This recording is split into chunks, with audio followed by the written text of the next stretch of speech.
মৰমৰ ছাত্ৰ ছাত্ৰীসকল, তোমালোকৰ প্ৰিয় চেনেল ইংলিছ লাৰ্ণিং আছামলৈ মই তোমালোকক স্বাগতম জনাই আজি মই তোমালোকৰ বাবে ধুবুৰী জিলাৰ বিদ্যাসাগৰ ছিনিয়ৰ ছেকেণ্ডাৰী স্কুলে অনুষ্ঠিত কৰা pre final examination 2024 Assamese MIL question পেপাৰখনৰ 83 নম্বৰৰ সমাধানলৈ উপস্থিত হৈছোঁ। মৰমৰ ছাত্ৰ ছাত্ৰীসকল, এই কোৱেশ্চন পেপাৰখন তোমালৈ আলোচনা কৰাৰ কাৰণে সুবিধা কৰি দিয়াৰ বাবে মৰমৰ ছাত্ৰ জিয়াৰুল হুছেইনক ধন্যবাদ জনাইছোঁ। বলাচোন মৰমৰ ছাত্ৰ ছাত্ৰীসকল, আজিৰ এই ভিডিঅ'ৰ মূল বিষয়বস্তু জানিবলৈ প্ৰয়াস কৰোঁ। পোনপ্ৰথমতে মই তোমালোকৰ আগত প্ৰশ্ন 1টো আলোচনা কৰিম। প্ৰশ্ন 1ত কোৱা হৈছে, তলত দিয়া যিকোনো 7টা প্ৰশ্নৰ উত্তৰ দিয়া। উত্তৰ মানে 7টা প্ৰশ্নৰ উত্তৰ দিব লাগে, মানে অতি চমু প্ৰশ্নৰ উত্তৰ। ক, লক্ষ্মীনাথ বেজবৰুৱাৰ আত্মজীৱনীখনৰ নাম কি? উত্তৰ, লক্ষ্মীনাথ বেজবৰুৱাৰ আত্মজীৱনীখনৰ নাম হ'ল মোৰ জীৱন সোঁৱৰণ। যতীন্দ্ৰনাথ দুৱৰাই ৰচনা কৰা কথা কবিতাখনৰ নাম কি?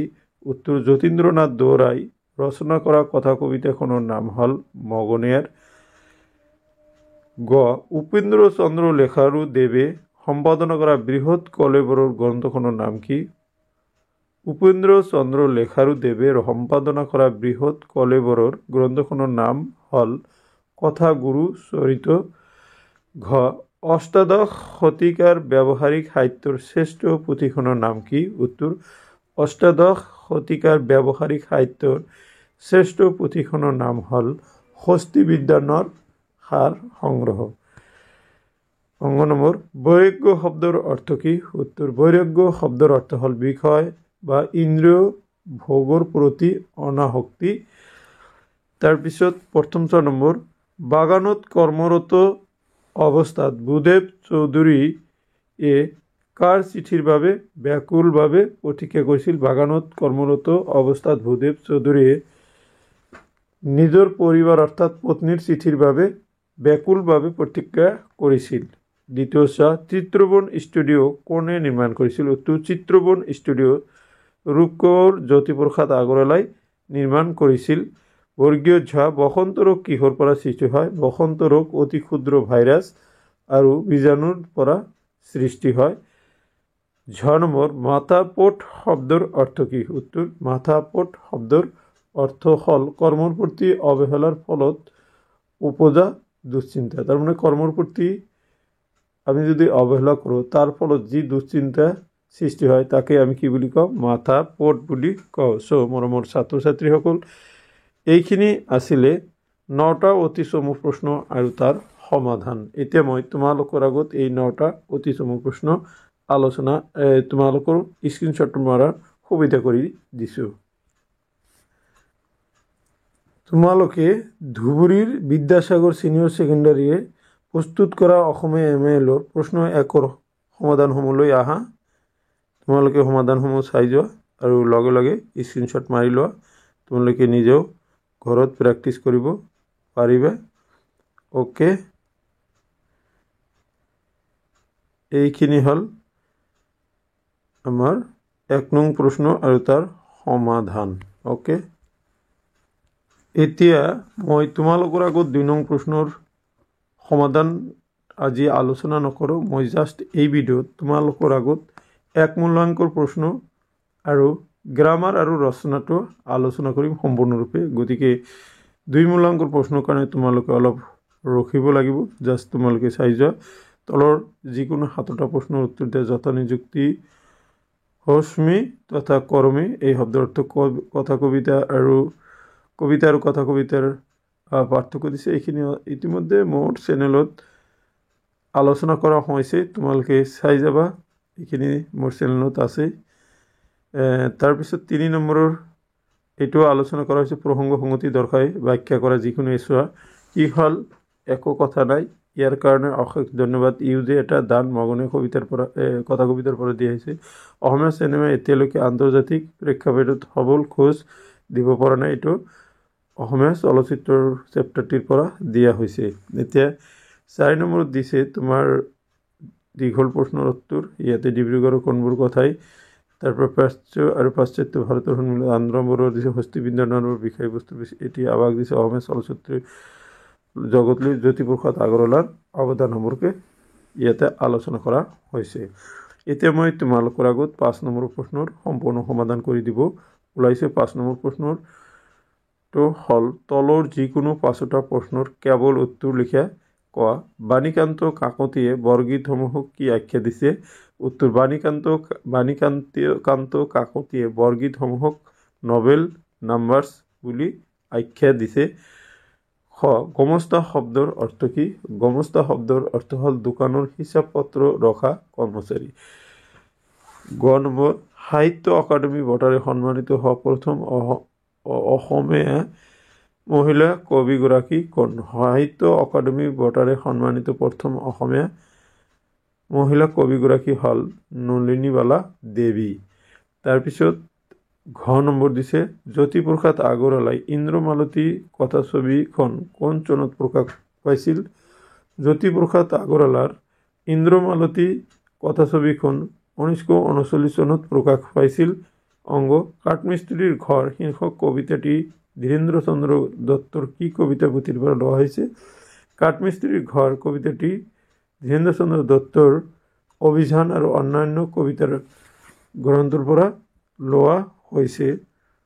তাৰপিছত দেখা তামি ঘোঁৰা শব্দৰ অৰ্থ কি? তামি ঘোঁৰা শব্দৰ অৰ্থ হল তম্বু।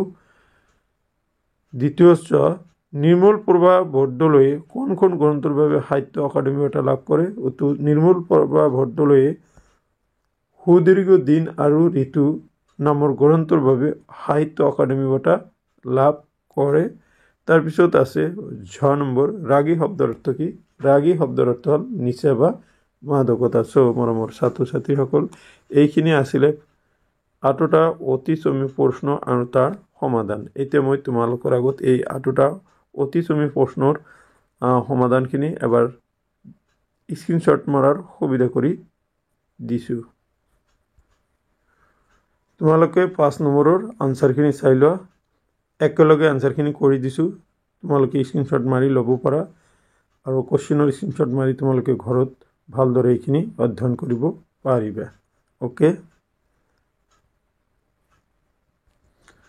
এতিয়া 6 নং প্ৰশ্নৰ লৈ আহা। তলৰ যিকোনো 5টা প্ৰশ্নৰ উত্তৰ লিখা দিছে। গোটেইখিনি বৰগীতৰ বিষয়বস্তু কেইটা ভাগত ভগাব পাৰি? বিশ্ব খনিকৰ কবিতাটিৰ কুহি গজালি বুলি কোন 3জোপা গছৰ কথা কৈছে? পমা। এইবিলাকৰ কথা কোৱা হৈছে। তাৰপিছত নলিনীবালা দেৱীৰ জীৱনীমূলক গ্ৰন্থৰ নাম খৰচ প্ৰচাৰ বুলিলে কি বুজা? কাঠমিস্ত্ৰীৰ জীৱনৰ অৱস্থা কেনেকুৱা? 20 শতিকাৰ পৰা 40 দশকৰ বিশেষ ভূমিকা পালন কৰে 3খন আলোচনীৰ নাম।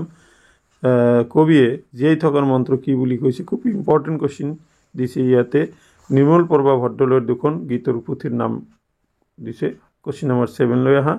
7 নম্বৰ প্ৰশ্ন দিছে প্ৰসংগ সংগতি দৰ্শাই ব্যাখ্যা কৰা যিকোনো এফাকি। ইয়াতে আছে আজি জনতা পংকজৰূপে জাগি পদুমৰ দৰে। এইটো মই জনতাৰ আহ্বানৰ পৰা কমন পৰিছে। নিশ্চয় নিশ্চয় তে দেখোন ময়ে যদি কেউ অন্তৰ্যামী সৰ্বজ্ঞান বিশ্ব আত্মা প্ৰাণ সৰ্বব্যাপী সৰ্বশক্তিমান।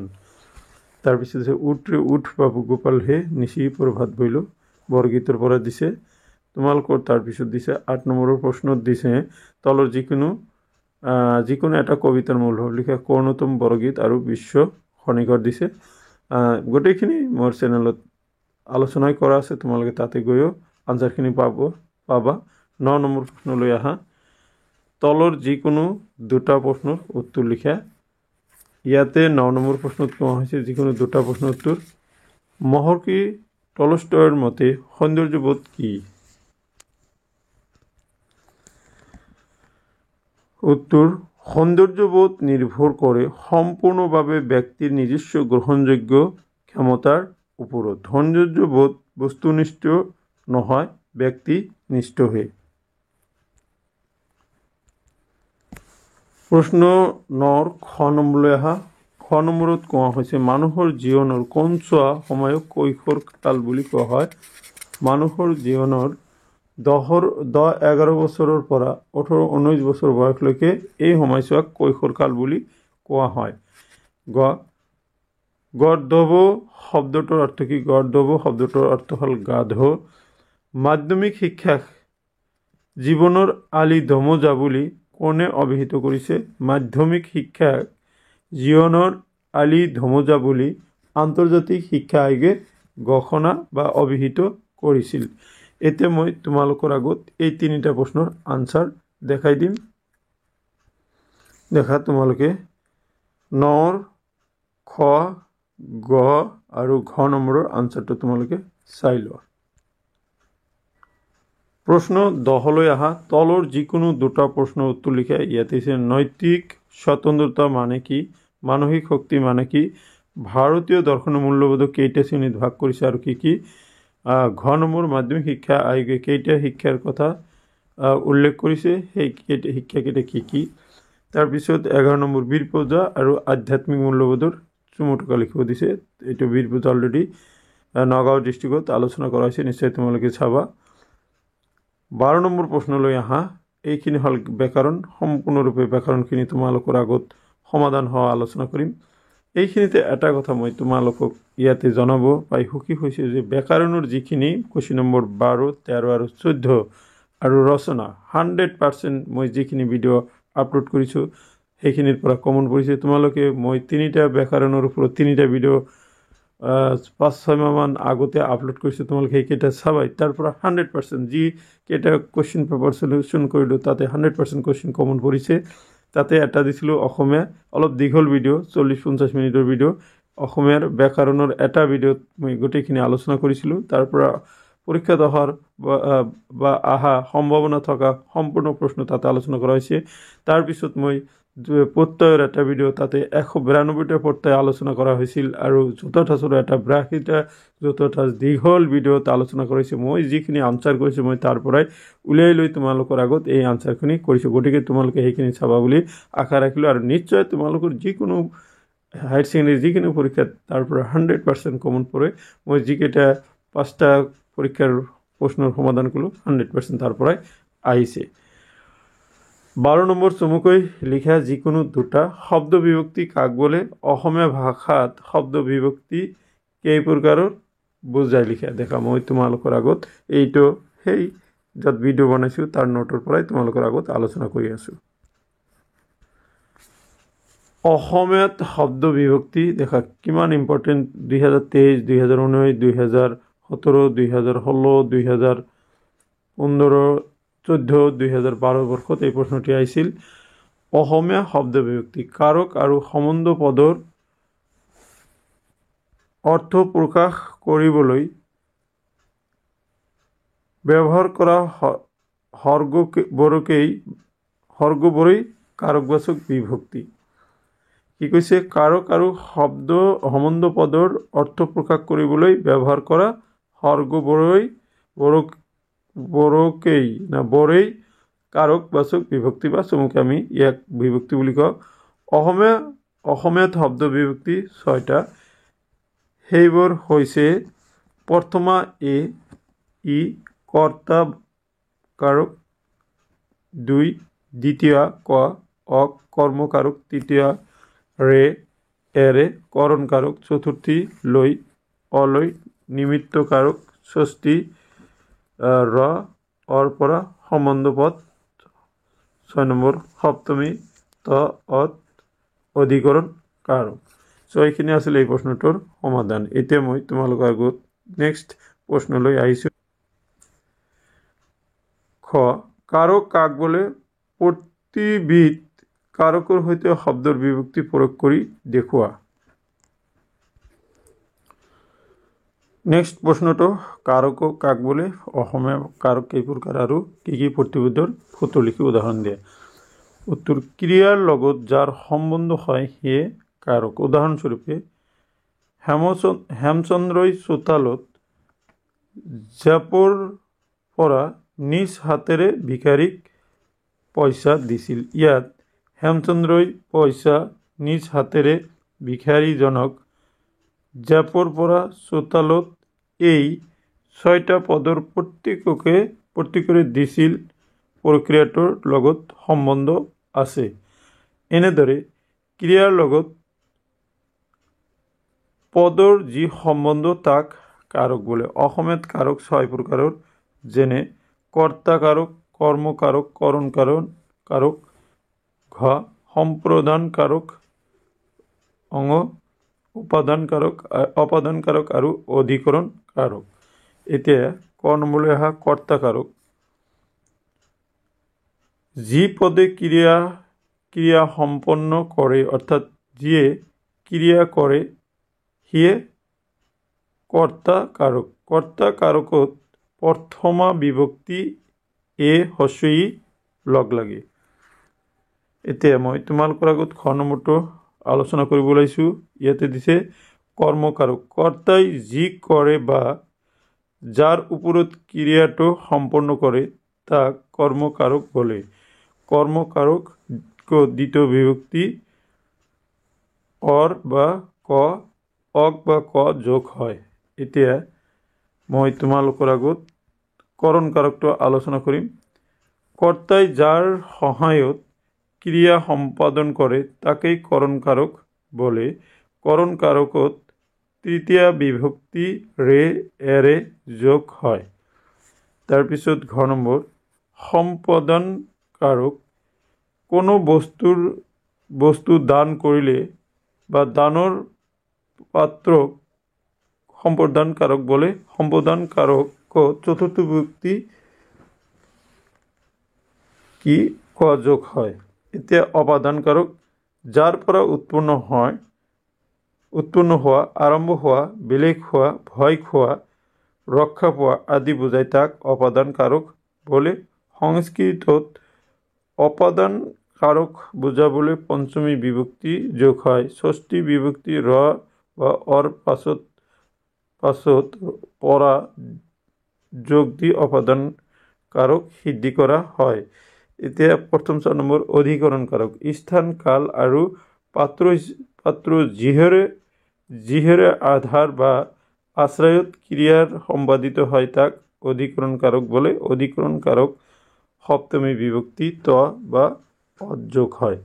এইখিনি আসলে কাৰকৰ সংজ্ঞা আৰু তাৰ প্ৰকাৰ। এতিয়া মই তোমালোকৰ আগত কৃত আৰু তদ্ধিত প্ৰত্যয় কাক বোলে উদাহৰণ দি বুজাই লিখা এই প্ৰশ্নটোৰ সমাধান আগবঢ়াম। কৃত প্ৰত্যয় আৰু ইয়াৰ প্ৰকাৰ। ধাতুৰ পিছত যোগ হৈ যি প্ৰত্যয়ে নতুন অৰ্থবাচক শব্দৰ সৃষ্টি কৰে তেনে প্ৰত্যয়কে কৃত প্ৰত্যয় বলে। অসমীয়া ভাষাত ব্যৱহাৰ হোৱা কিছুমান কৃত প্ৰত্যয়ৰ ব্যৱহাৰ তলত দেখুওৱা হ'ল। ধাতু কৃত প্ৰত্যয় নতুন অৰ্থবাচক শব্দ। ইয়াতে দিছে বহ যোগ ৱা বহুৱা, হ যোগ অন হন, উজা যোগ অনি উজনি, মাঘ যোগ অনিয়াৰ মগনিয়াৰ, নাচ যোগ অনি নাচনি, কান্ধ যোগ উৰা কান্দোৰা ইত্যাদি। এতিয়া মই তোমালোকৰ আগত তদ্ধিত প্ৰত্যয়ৰ সংজ্ঞা আৰু উদাহৰণ আলোচনা কৰিম। নাম শব্দ বা প্ৰাতিপাদিকৰ পিছত যোগ হৈ নতুন অৰ্থযুক্ত শব্দৰ সৃষ্টি কৰা প্ৰত্যয়কে তদ্ধিত প্ৰত্যয় বলে। অসমীয়া ভাষাত প্ৰয়োগ হোৱা তদ্ধিত প্ৰত্যয় কিছুমানৰ উদাহৰণ হৈছে নাম কি আছিলে প্ৰাতিপাদিক তদ্ধিত প্ৰত্যয় নতুন অৰ্থবাচক শব্দ। খেত যোগ ই খেতি, ধান যোগ অনি ধাননি, ৰস যোগ আল ৰসাল, ধাৰ যোগ উৱা ধৰুৱা, বেগ যোগ আই বেগাই, সাধু যোগ তা সাধুতা আদি। এইখিনি আছিলে ব্যাকৰণ ভাগৰ 3টা প্ৰশ্ন আৰু তাৰ সমাধান। এতিয়া মই তোমালোকৰ আগত প্ৰত্যয়ৰ প্ৰশ্নটো আলোচনা কৰিম। প্ৰশ্ন 13 তলৰ যিকোনো 6টা শব্দত যোগ হোৱা প্ৰত্যয়বোৰ ভাঙি কি প্ৰত্যয় যোগ হৈছে লিখা। বুদ্ধিয়ক, বুদ্ধি যোগ অক, বুদ্ধি যোগ অক বুদ্ধিয়ক তদ্ধিত প্ৰত্যয়। ৰূপহ, ৰূপ যোগ হ তদ্ধিত প্ৰত্যয়। সন, স যোগ অন কৃত প্ৰত্যয়। গাঁৱলীয়া, গাঁও যোগ অলিয়া তদ্ধিত প্ৰত্যয়। নগৰীয়া, নগৰ যোগ ইয়া নগৰীয়া তদ্ধিত প্ৰত্যয়। জোনালী, জন যোগ আলি জোনালী তদ্ধিত প্ৰত্যয়। ধানতলী, ধানতল যোগ ধানতল যোগ হস্যই তদ্ধিত প্রত্যয় বা দীর্ঘই ধানতল যোগ দীর্ঘই হব বা ধান যোগ তল তদ্ধিত প্রত্যয় হব রনোয়া রন যোগ ওয়া কৃত প্রত্যয় বননি বন যোগ অনি বননি এইটো বননি হ'ব তোমালোকে ধাননি লিখা হৈছে বন যোগ অনি বননি হ'ব গতিকে এইটো হ'ব কৃত প্ৰত্যয় মই এইখিনিতে কৈ থওঁ যে গোটেইখিনি কিন্তু মই আগবঢ়া সেই ভিডিঅ'টো য'ত মই 192টা প্ৰত্যয় আলোচনা কৰিছিলোঁ তাৰ পৰা কমন পৰিছে মই একেলগে তোমালোকক জতুৱা ঠাঁচৰ অৰ্থটো আলোচনা কৰি তোমালোকৰ আগত একেলগে এইটোৰ উত্তৰটো দিম দেখা নেক্সট তোমালোকৰ নেক্সট প্ৰশ্নত দিয়া আছে 14 নম্বৰ প্ৰশ্নত চোৱা ইয়াতে দিয়া আছে তলত দিয়া জতুৱা ঠাঁচবোৰৰ অৰ্থ লিখি একোটাকৈ বাক্য ৰচনা কৰা যিকোনো 4টা চকু চৰহা মানে পৰ চিৰিকাটোৰ বা আনৰ ভাল দেখিব নোৱাৰা লোক চকু চৰহা মানুহক কোনো ভাল নাপায় তাৰপিছত অজিন পাতকী মানে জিন যাব নোৱাৰা বা মিলিব নোৱাৰা লোক অজিন পাতকী মানুহৰ লগত সম্বন্ধ ৰাখিব নালাগে হিয়াৰ আমঠু মানে অতি আদৰৰ ৰহিম মা দেউতাকৰ হিয়াৰ আমঠু কপাল ফুল মানে সৌভাগ্য উপস্থিত হোৱা পৰীক্ষাত পাছ কৰাৰ পিছত চাকৰিটো পাই তেওঁৰ কপাল ফুলিল হাতলৰ মানে চোৰৰ স্বভাৱ ৰহিম এজন হাতলৰ স্বভাৱৰ ল'ৰা এলা পেচা সাধাৰণ তেওঁ এলা পেচা বিধৰ নহয় কপালৰ ঘাম মাটিত পেলা মানে অতিপাত পৰিশ্ৰম কৰা কপালৰ ঘাম মাটিত পেলাই দেউতাকে খেতি কৰিলে চ' এই যে এইখিনি মই তোমালোকক 9টা জতুৱা ঠাঁচ আছে গোটেইখিনি কিন্তু মই আপলোড কৰা সেই জতুৱা ঠাঁচৰ ভিতৰৰ পৰা কমন পৰিছে যেনেকৈ মই নগাঁও আৰু গোৱালপাৰাত কৰিছিলোঁ গোটেইখিনি তাৰ পৰাই কমন পৰিছে এতিয়া মই তোমালোকৰ আগত প্ৰশ্ন 15টো আলোচনা কৰাৰ আগতে 15ত দিয়া হৈছিলে তলৰ যিকোনো এটি বিষয় লৈ ৰচনা লিখা তোমাৰ প্ৰিয় সাহিত্যিক অলৰেডি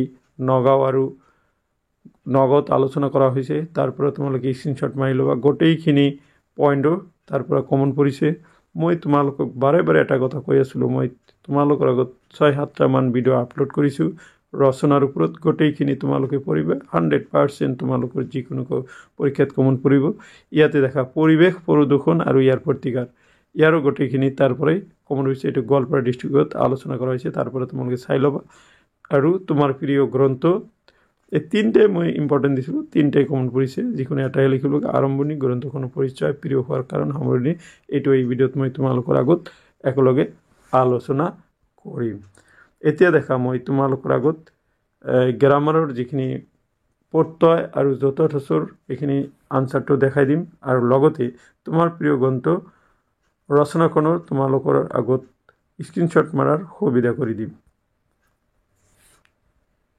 তোমালোকে 13 নম্বৰৰ প্ৰশ্ন অৰ্থাৎ প্ৰত্যয় ভাঙা আৰু জোৰা লগোৱা আৰু কি প্ৰত্যয় যোগ হৈছে তোমালোকে চাই যোৱা লগতে তোমালোকে লাষ্টত ধান তল যোগ দীৰ্ঘ ই হ'ব ইয়াতে তোমালোকে শুধৰাই ল'বা আৰু এই ইয়াতে বননিটো আছে ধান যোগ অনি লিখা আছে নহয় এইটো বন যোগ অনি হ'ব তোমালোকে এইটো শুধৰাই লিখিবা তাৰ 14 নম্বৰটো চোৱা ইয়াতে জাষ্ট মই জতুৱা ঠাঁচৰ অৰ্থখিনি তোমালোকৰ আগত দিছোঁ আৰু বাক্য ৰচনা নিশ্চয় তোমালোকে নিজে কৰিব পাৰিবা মই অলৰেডি অলপ হিণ্টছ দিছোঁ তোমালোকে তাৰ পৰা বাক্য ৰচনাখিনি কৰিবা চ' এইখিনি আছিলে 13 আৰু 14 নম্বৰৰ প্ৰশ্নৰ সমাধান এতিয়া মই তোমালোকৰ আগত মই আলোচনা কৰাৰ দৰে তোমাৰ প্ৰিয় গ্ৰন্থ এই ৰচনাটো এবাৰ দেখাই দিম তোমালোকে স্ক্ৰীনশ্বট মাৰি তুলি ল'বা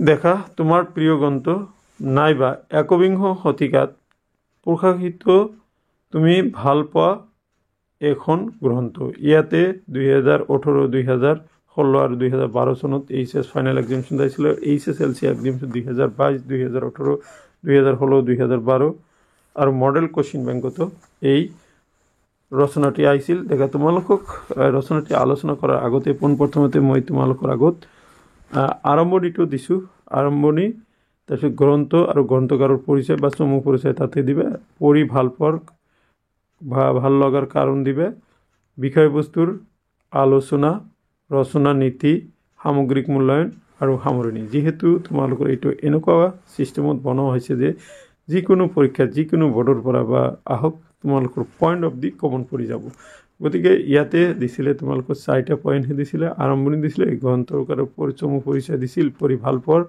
কাৰণ আৰু সামৰণি এইকেইটা তোমালোকে এই কোশ্চেন মতে তোমালোকে লিখিলে হ'ব বাকিখিনি লিখিব নালাগে কিন্তু যেহেতু তোমালোকৰ ফাইনেল পৰীক্ষাত মই উল্লেখ কৰা পয়েন্টসমূহ আহিব গতিকে তোমালোকে গোটেইখিনি স্ক্ৰীনশ্বট মাৰি ঘৰত লিখি লোৱা এনেকুৱা তোমালোকৰ ৰচনা তোমালোকে বোধকৰো কত নাপাবা দেখা আৰম্ভণিটো দেখা মই চলো কৰি দিছো এইখিনি হল আৰম্ভণি পুথি অধ্যয়ন বিদ্যা অৰ্জনৰ এটা ঘাই উপায় দেখা এইটো তোমালোকে স্ক্ৰীনশ্বট মাৰি লোৱা তাৰ পিছত তোমালোকে গ্ৰন্থ বা গ্ৰন্থকাৰৰ পৰিচয় বা চমু পৰিচয় যেটো দিছে এইখিনি তোমালোকে লিখিলে হৈ যাব এইখিনি তোমালোকে স্ক্ৰীনশ্বট মাৰি লবা দেখা গ্ৰন্থ আৰু অবিৰত যাত্ৰা নামৰ উপন্যাসৰ পৰা দেখা দিয়া হৈছে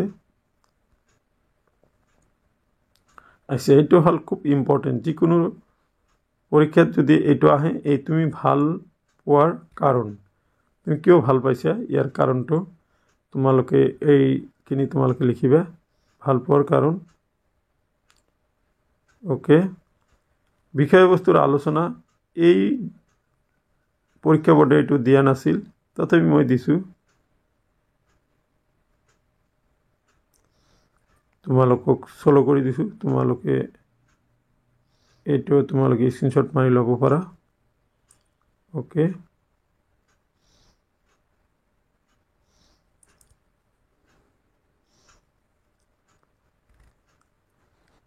ঠিক আছে লাষ্টত তোমালোকে চাই যোৱা